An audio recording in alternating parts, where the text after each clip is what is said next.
حضرت محمد الرسول اللہ صلی اللہ علیہ وسلم نے اپنے فرامین میں اور رب کائنات نے اپنے قرآن میں جن چیزوں کو حرام قرار دیا ہے ان چیزوں کی خرید و فروخت جائز ہو.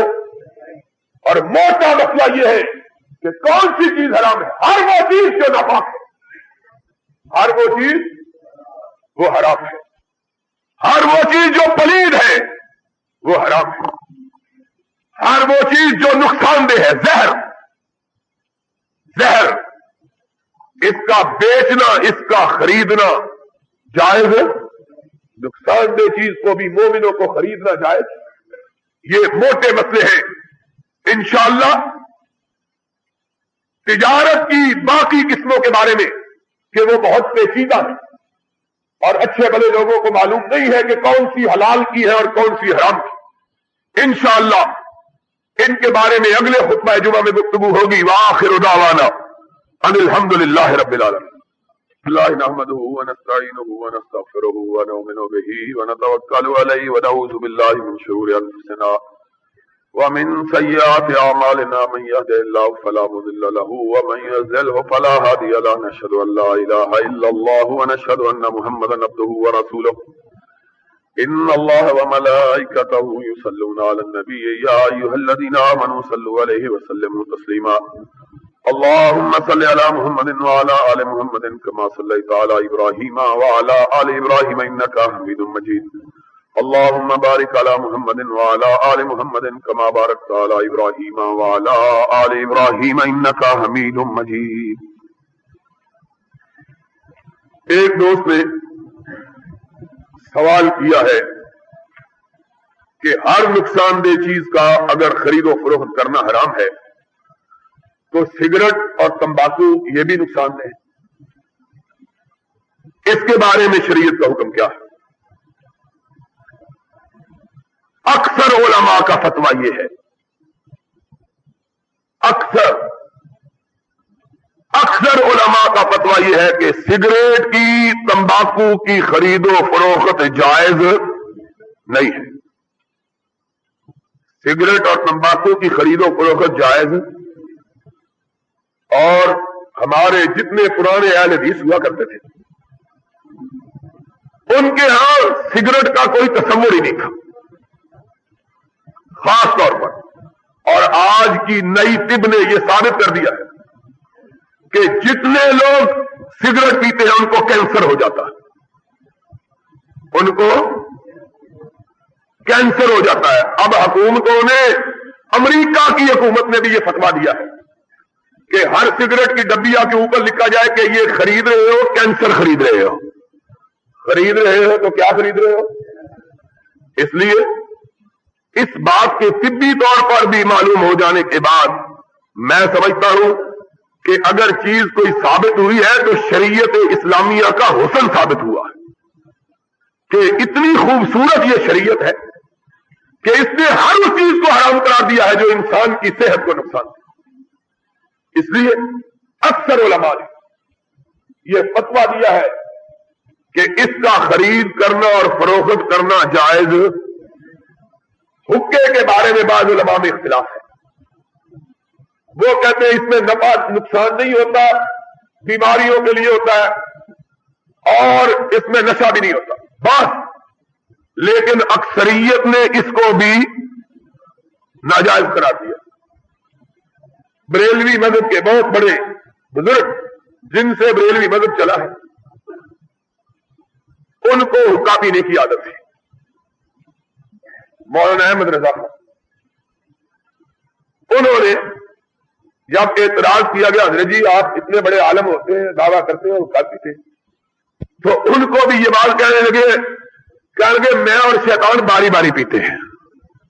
مطلب ہے انہوں نے بھی اس کو اچھا. اکثریت کا فتویٰ یہی ہے اور حقیقی بات یہ ہے اس سے بدبو آتی ہے. اور محمد الرسول اللہ صلی اللہ علیہ وسلم نے مومنوں کو نماز کے لیے آتے ہوئے بدبودار چیزوں سے پرہیز کرنے کا، جس نے 5 وقت نماز پڑھنی ہے اس نے 5 وقت سوٹا لگانا ہے، وہ مسجد میں کیسے آئے گا پھر؟ اس لیے میرا دل میں فتویٰ نہیں دیتا اس مسئلے میں کوئی. میں نے یہ مسئلہ ضرور بیان کیا ہے کہ بعض لوگوں نے اسے، بعض علماء نے، لیکن اکثر علماء نے اسے ناجائز کہا، اور جو جائز کہتے ہیں وہ بھی مکروہ کہتے ہیں. وہ بھی دوسرا مسئلہ پوچھا ہے کہ ہاؤس بلڈنگ فائنانس کارپوریشن کی طرف سے جو قرضہ ملتا ہے یہ خالص حرام ہے. اس کے حرام ہونے میں کوئی شبہ، کیونکہ سود پر دیتے ہیں یہ قرضہ. کہتے ہیں کہ آئندہ کے لیے کوئی سکیم ہے کہ قرضہ اصل وصول کیا جائے گا. اگر اصل قرضہ وصول کیا جائے پھر کوئی بات نہیں. یہ جو بے ایمانی کا بہانہ بنایا ہوا ہے، اور اللہ کے فضل سے ضیاء الحق کی ساری حکومت اور اس کے سارے منصوبے بے ایمانی پر مبنی ہیں. کہتے ہیں جی قرضہ نہیں لیتے، کرایہ لیتے ہیں. کرایہ اپنے باپ کا لیتے ہیں.